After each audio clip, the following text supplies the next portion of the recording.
Every way to ruin Minecraft and your PC. If you go to create a super flat world and instead choose for every block in the world to be made out of enchanting tables, none of them will generate with books, which by itself is already kind of ruining Minecraft, but we can push it so much further. Since if you then use the fill command or world edit to reset those enchanting tables, then they'll have their books back, and the result will be a lot more headache inducing. Yeah, each of those books wants to take a peek at you, and the result is a lot of lag. Plus, it's just creepy too. Random tick speed does a lot in Minecraft. If you set the random tick speed to the max of 100 million, then you'll notice that all the mobs around you will freeze in place. Truly, the game just grinds to a halt since it's giving so many blocks in the game a random tick update. And typically these blocks will get a random update on average every 68.27 seconds. But with this increased tick speed, it would be every 0.00002 seconds. And at that point, neither the game nor your eyeballs can keep up with that rate. In the past, we've talked about what's the most damage you can do in Minecraft. And as it turns out, it's using a TNT arrow cannon like this one.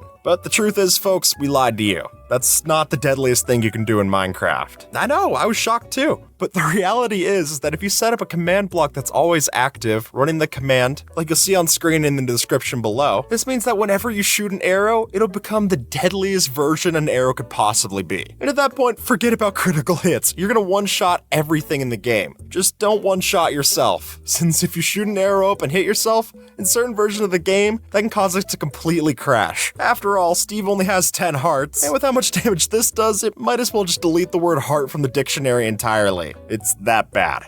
Withers are one of the deadliest mobs in Minecraft, especially in Bedrock Edition. That is, until you put them underwater. Since truly, if you were to spawn one of these withers on top of the ocean floor, all of that pressure will just completely break the thing. Doesn't even attack, it's just stuck, and it accepts its fate. At that point, I feel bad about killing it. It's just kinda sad. Nah, but getting an easy beacon makes those feelings go away. This is the rarest potion in Minecraft. So rare that you can't even brew it up. There's no recipe that exists for this thing. But if you were to type in this give command to give yourself a potion that has no NBT data, then what you'll get in your inventory is a potion that's completely blank. But you can also get tipped arrows of the same variant. So okay, what do they do? Well, when you drink the uncraftable potion and find out, unfortunately, not much. I don't know what you expected. It literally has nothing special about it. Enchanted in Minecraft might feel random, but the truth is that most random things can be broken down to a random seed generator. So if we follow after this user Earth Computer's advice, then by taking into account the different enchantment costs of an item, as well as the different amount of bookshelves that are placed around the enchanting table, we can use an external program to figure out exactly what you need to do to get the enchantments that you want. But the way you get them is weird. You have to do a specific action like throwing out a certain number of items. To me, it feels like the way you're supposed to verse jump and everything everywhere all at once. You do something weird, you get a cool power-up.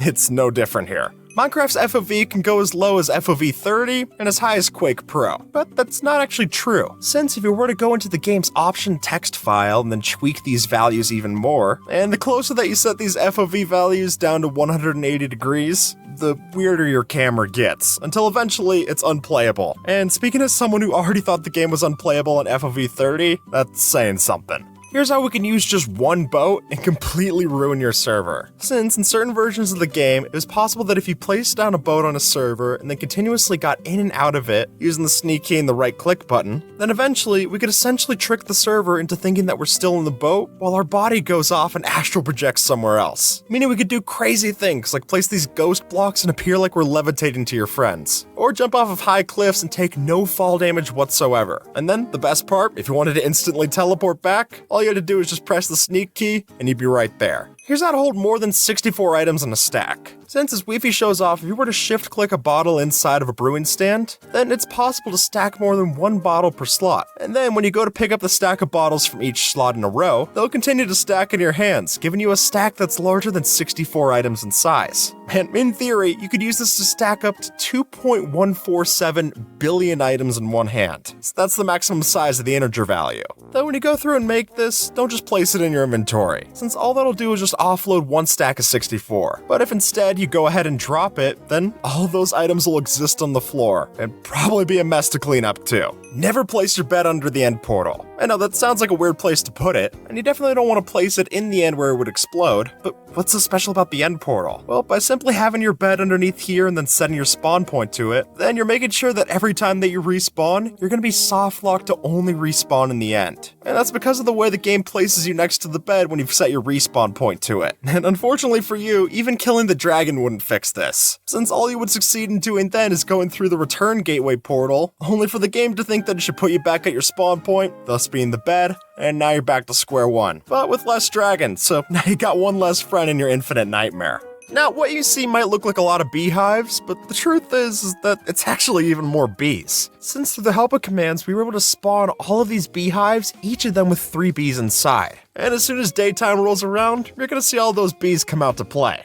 And the results are clear to see. Mostly because your computer's only gonna render about 1 frame per second. And honestly, it's hard to say I'm not jealous. Not of the dying computer, but I respect the bees willing to stick that much to their wake-up schedule that they'll literally ruin the world. We're gonna use just 1 ender pearl to get infinite amounts of ender pearls, and then 0 amounts of frames. By setting up a repeating command block, we can type in this execute command so that every ender pearl entity that enters the world is therefore summoning other ender pearl entities, which right now doesn't seem that bad. But as soon as you make the decision, or the mistake I should say, to throw out an ender pearl, we'll quickly have more than 16 of the things. Then after saying this, maybe it's for the best that endermen don't always drop ender pearls. Clearly they're a lot more powerful than we ever thought. If you've ever overpopulated your farm, you're aware that Minecraft has something called the entity cramming limit, which is that if you have more than 24 mobs in a specific space, then if you add one more, the game won't allow it. It'll just apply constant damage until you die, which is great for traps, but not as great for breaking Minecraft. And while you can change this with a game rule, you can also break this limit in survival. All you have to do is just place down a vine, since by just using any climbable ladder in the space of the block, we can get a stupid amount of mobs into this one spot. And if you really want to give your PC a jump scare, all you have to do after this is break one of the blocks and close in the hole, and then all of those mobs will spill out and prove that maybe it's for the best that this limit's in place. Boats and lava don't mix, so why does this one not burn? Well, since boats are entities, we can summon them in with a command like this, and then by putting in vulnerable in the tags here for the NBT data, that boat just isn't gonna die, and you'll see as much when we get out into the lava. It doesn't even sink down into the fluid. We're able to just skate across, no worries. Which might be even cooler than using boats to jump across the lava like this. Though if you want to switch to survival and try this out, I will mention that you need fire resistance. The way that your hitbox is, you dip a little bit too low into the lava, and unfortunately, even though the boat's invulnerable, it doesn't mean that you are. So apply some magma cream before you try this. This house is built entirely underneath the void, but how? Well, as Mr. Cat shows off, if you use command blocks in just the right way, we're able to build a house entirely out of entities that still looks like one that we'd build up in the overworld. The first trick to doing this is using falling block entities. Since those don't just have to be sand and gravel, we're actually able to change their NBT data so that it looks like any block that you choose. But by themselves, you're just gonna walk or fall right through them. So the real kicker here is putting an invisible shulker in the same block as our falling block. And even though shulkers are mobs, we're able to walk on top of them with the right collision box. And after a frankly grueling amount of time to set all this up, it is possible to have your own house down here in the void. And as long as you don't fall too low, you won't even take damage if you're standing on top of it. Here's why the hanging sign might be one of the deadliest blocks added in Minecraft. No, I'm being serious. If you boot up Bedrock Edition and place a hanging sign like this, then by throwing a channeling enchanted trident into it in the right angle, you'll see that the trident gets stuck, but it's not deadly. At least, you think it isn't. That is until you have an entity actually walk underneath it. At that point, the trident thinks it's supposed to spawn some lightning, and any mob that comes close enough to it will be struck by lightning many times a second. And then what your friend thought was just a simple store selling tridents quickly turns into a funeral home. Their funeral home. X-ray glitches have been possible in Minecraft for plenty of different updates, but the simple one got patched out using the composter and a piston. But don't worry, because here's how we can use that same piston to still achieve some X-ray. Instead, all we gotta do is use a trapdoor so that we make ourselves crawling, and then use a piston to push a slab into our crawling self while we're surrounded by other slabs. At that point, we can look down and all around and see plenty of caves that are underneath us. Unfortunately, the X-ray doesn't also come with Fulbright. It's not a hacked client. But if you need to know which caves you need to light up so that your mob farms the fastest, this could be worth using, at least until Mojang patches it out again. And while a world made out of enchanted tables is bad enough, one made out of drip leaves gets even crazier. Now, while we could make this only 1 block thick, the better results that you'll see here are made from thicker and thicker layers of drip leaf. Since as soon as we spawn in and step on our first victim, that block update will cause the drip leaf underneath us to realize that it's not staying on a supporting block. and so it pops off as an item. And then this happens again to the next drip leaf, and then again to a few more drip leaf, until eventually we create a ripple of destruction throughout our world. It's like the opposite of watching grass grow in a field of dirt blocks. Instead, you're watching a bunch of drip leaves learn their dirty secret. None of this is real. We live in a simulation. Wake up. Wake up. Wake up.